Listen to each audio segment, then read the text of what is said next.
आप नशा करके उन्हें गाली गलौज देते हैं, मारते हैं और उसको लेकर उन्होंने गोरखनाथ थाने में मुकदमा भी दर्ज कराया, क्या सच्चाई है, क्या मामला है? पहली बात तो मुकदमा हमारी कोई जानकारी में इस तरह का कोई मुकदमा है नहीं। इन्होंने जो एप्लीकेशन दिया था डीएम के यहाँ एप्लीकेशन इन्होंने दिया था कि नशा करके आता है और लोहे का रॉड लेकर के मुझे दौड़ाया मारने के लिए। मैं बच करके भागा कमरे में, किसी तरह अपनी जान बचाया। इसकी पूरा साक्ष्य जो भी हमारे पास था हमने सीओ साहब के यहाँ जा कर के दिया, थाने में भी जा कर के दिया। ये निराधार है, इसमें कोई सच्चाई है नहीं। रही बात नशा करने की, तो नशा करते अगर घर पे मैं आए दिन इन्होंने लिखवाया कि आए दिन मारपीट गाली गलौज करता है। आपके यहाँ 10 कैमरे हैं, आप 10 कैमरे में से एक कैमरा निकाल के दिखा दीजिए कि मैं किस दिन या किस समय मैंने आपके साथ कोई बदतमीजी की, कोई आपको गाली दिया, कोई मारपीट किसी परिवार के शख्स के साथ की। मैं तो खुद आपसे एकदम अलग हो चुका हूँ। मैंने मुकदमा दायर किया है, आप डेट पे आते नहीं हैं। आप शायद मंत्री हैं, हो सकता है भाई माननीय न्यायालय की भी आप रिस्पेक्ट करते हैं कि नहीं करते हैं, क्योंकि आप मंत्री हैं, आप कर सकते हैं। शायद हम लोग भाई आम आदमी हैं, हम लोग तो कहीं न्याय नहीं मिलेगा तो न्यायालय के पास जाएंगे। हमने वो किया, उचित कदम उठाया है। क्या वजह है, क्यों आपके साथ ऐसा व्यवहार हुआ? उसकी वजह एक ही है कि 2020 में जब हमारा फर्म बंद हुआ तो मैंने इनसे काम के लिए बोला। तो जब काम के लिए बोला तो इन्होंने कहा कि मैं पैसा नहीं लगा पाऊंगा, तुम अपने ससुर से पैसे का व्यवस्था करो तो मैं तुमको काम कुछ शुरू करवाता हूँ। आप लोग की लव मैरिज थी क्या? नहीं, लव प्लस अरेंज थी, लेकिन बहुत ही ग्रैंड शादी हुई थी। 2000 लोगों के संख्या में लोग आए थे, वहाँ खाना खाए थे, रात भर शादी हुई थी। मेरे परिवार के एक सदस्य, चाचा चाची से लेकर के दूर के रिश्तेदार सभी लोग शामिल थे और सबकी मर्जी से शादी हुई। आपत्ति मैं वही विवाद आपको बता रहा हूँ। विवाद ये है कि जब फर्म बंद हुआ, जब इनका पैसे का लालच बढ़ा, तो मैंने कहा कि नहीं, वो ससुर हैं, जितना दे सकते थे वो दिया, क्योंकि इनके भी आगे पीछे कोई है नहीं। अकेले लड़की हैं, अकेले पिताजी वो भी हैं बेचारे, बुजुर्ग व्यक्ति हैं, 72 साल उनकी लगभग उम्र है, 74 साल। उस पे जो है इन्होंने कहा कि अब तुमको कोई काम नहीं हुआ। तो हमारे परिवार को, मतलब मेरे वाइफ को, मेरे बच्चे को और मुझे लखनऊ लेकर के गए। लखनऊ में बड़े वाले के नाम से इन्होंने अपार्टमेंट खरीदा हुआ है, गोमती नगर एक्सटेंशन सरस्वती अपार्टमेंट में। 1 साल उन्होंने वहाँ रखा नौकरी, और धोखा दे करके झूठे ही रोज़ कि कल काम करवा देंगे तुम्हारा, 3 लोग से बात हुई है, परसों काम हो जाएगा, 1 महीने में मैं आ रहा हूँ। जैसे 2-4 दिन रहते थे, फिर गोरखपुर वापस। तो जब आते थे तो यही कहते थे कि बात हो गई है, वो मुंबई है, वो मध्य प्रदेश चला गया है, वो व्यक्ति वो उत्तराखंड चला गया है, उससे बात हो गई है, वो आ जाएगा, प्रॉपर्टी का काम है, उसकी ये फैक्ट्री है, वहाँ उसका पूरा ऑफिस चलता है, एक्सपोर्ट इंपोर्ट का काम चलता है। नौकरी के नाम पे झांसा दे करके। और हमको लगता है कि अगर हमारा ये चैनल पे कोई देख रहा हो तो नौकरी के नाम पे किसी और से भी कोई अगर पैसा ये दिए हो, या किसी ने कोई भी इनके ऐसा जो पैसा नौकरी के नाम पे दिया हो, तो भैया सामने आइएगा, ये भी रिक्वेस्ट है, क्योंकि कई न्यूज़ हमने भी सुना था। और एक उदाहरण मैं आपको बताऊं कि जब फर्म मेरा बंद हुआ था तो ज़मीन के नाम पे इन्होंने लगभग मार्केट से 1.5 से 2 करोड़ रुपया उठाया है, और उसके एवज में हमसे चेक दिलवा दिया, मुझे झूठे मुकदमे में फंसवा दिया। और कुछ कुछ भुगतान उन्होंने खुद किया, अपने चेक से किया, लेकिन फंसवा मुझे दिया, जिसके चक्कर में मुझे 2 दिन जेल भी जाना पड़ा। और उसके बाद इन्होंने अखबार में भी निकलवाया। अब हर तरीके से कोशिश किया। बाप बेटे के प्रति क्यों ऐसा कर रहा है? हो सकता है हमारी शादी को ना पसंद करता हो, उसको उनके दिमाग में ये था कि जो भी इनकी प्रॉपर्टी है सब। एक कास्ट नहीं है क्या आप लोग? नहीं, एक कास्ट नहीं है, ये त्रिपाठी हम जायसवाल हैं। अच्छा, तो हो सकता है ब्राह्मण समाज को ये शुरू से पसंद नहीं करते हैं, रोज़ गाली देते हैं। रोज़ ये ब्राह्मण को तो ऐसी ऐसी गाली, मेरे मोबाइल में रिकॉर्डिंग है कि हम सुना दें तो शायद यहाँ कोई होगा तो शायद अपना आपा खो बैठे। इस तरह की गालियाँ वो बकते हैं ब्राह्मणों के नाम पर। तो शुरू से पसंद नहीं करते होंगे, लेकिन जब पैसा मिल रहा था तो हो सकता है इस वजह से शांत रहे हो। जब उनका खजाना मिलना बंद हुआ तो वाइफ जो अकेली है, प्रॉपर्टी ज़्यादा है? पुश्तैनी है, अब इकलौती है तो उन्हीं का है। तो उनका निगाह शायद उसी पे था कि किसी तरीके से उसको भी हथिया लिया जाए, और उसको हथिया करके और लड़कों के लिए हम कुछ कर दें। क्या चाहते हैं आप लोग? हमारा ये है कि हमने कोर्ट में जो दिया है, आप कोर्ट में क्यों नहीं आ रहे हैं? सबसे बड़ी सच्चाई तो ये है, अगर आप सच हैं, अगर आपको लगता है कि हमने गलत नहीं किया, तो आप आइए न्यायालय में जवाब दाखिल करिए, हमारे सामने जीरा होगी, सब कुछ होगा, अपना एविडेंस रखिए। लेकिन वहाँ भी नहीं आ रहे हैं। आप झूठ में जो ये समाचार फैला रहे हैं रिश्तेदार में या पेपर के माध्यम से, जैसे परसों निकलवाए, उसका कोई आधार है, कोई साक्ष्य है तो आप निकालिए, उसके लिए मना नहीं है। लेकिन आप किस तरीके से उसको निकलवा रहे हैं। मंत्रियों से फ़ोन करवाते हैं, मैं मंत्री हूँ, अधिकारी परेशान हैं, अधिकारी जांच नहीं कर पा रहे हैं।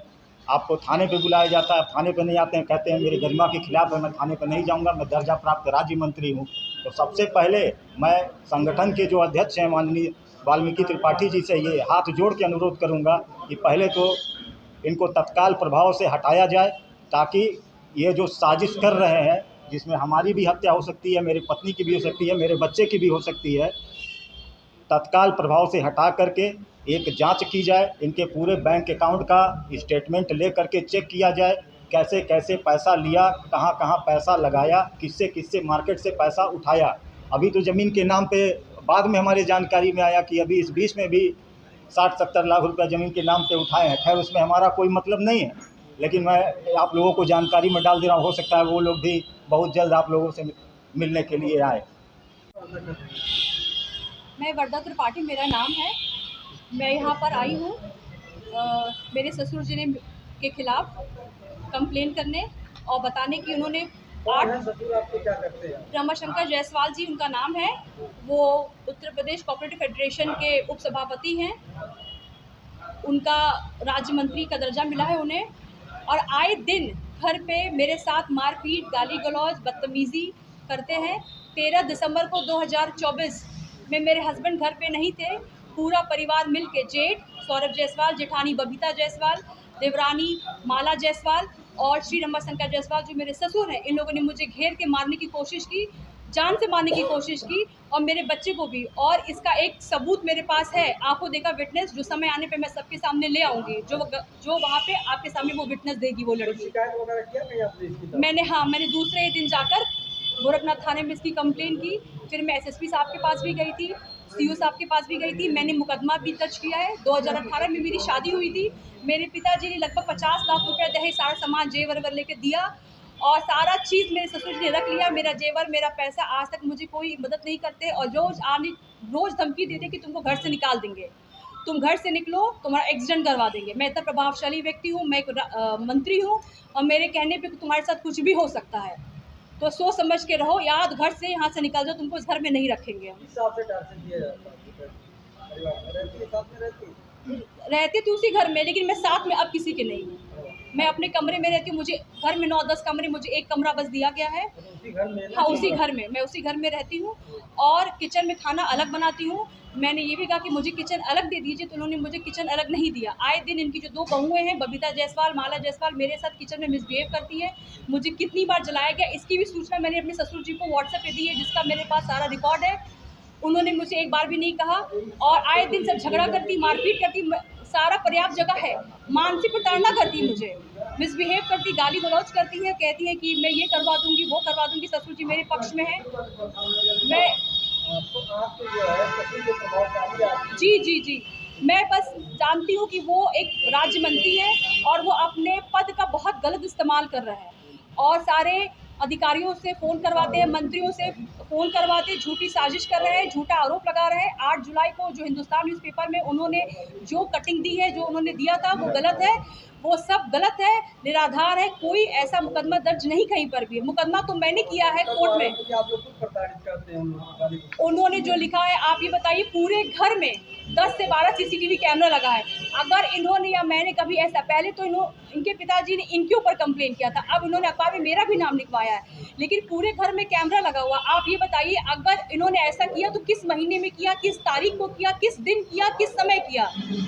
कैमरे का पूरा एक्सेस इनके घर में सारे सदस्यों के मोबाइल में चलता है, लेकिन ऐसा कुछ हुआ ही नहीं है, तो वो कुछ साबित कर नहीं पा रहे, झूठा आरोप लगा रहे हैं। और मैंने इनकी शिकायत इनकी विभाग में, आरएसएस में, हर जगह, महिला आयोग में भी की है, हर जगह मैंने इनका कंप्लेन किया है। तो अपने आप को बचाने के लिए इन्होंने अखबार में गलत और झूठी इन्फॉर्मेशन देकर उसको प्रिंट आउट करवाया है। मुख्यमंत्री शहर में है गोरखपुर में, क्या कहना चाहेंगे? मैं मुख्यमंत्री जी से बस यही कहना चाहती हूँ कि मैं एक ब्राह्मण लड़की हूँ। मेरे ससुर जी आए दिन मेरे साथ मिसबिहेव करते हैं, गाली गलौज करते हैं, मुझे जान से मारने की धमकी देते हैं, अपने पद का गलत इस्तेमाल करते हैं।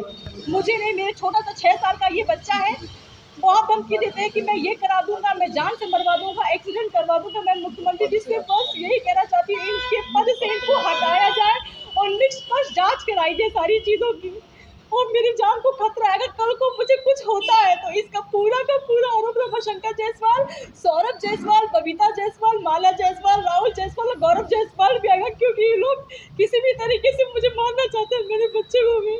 मैं कितनी बार कह चुकी, प्लीज़ मुख्यमंत्री जी से ही मुझे प्लीज़ बचाएं और इनका पद हटाया जाए।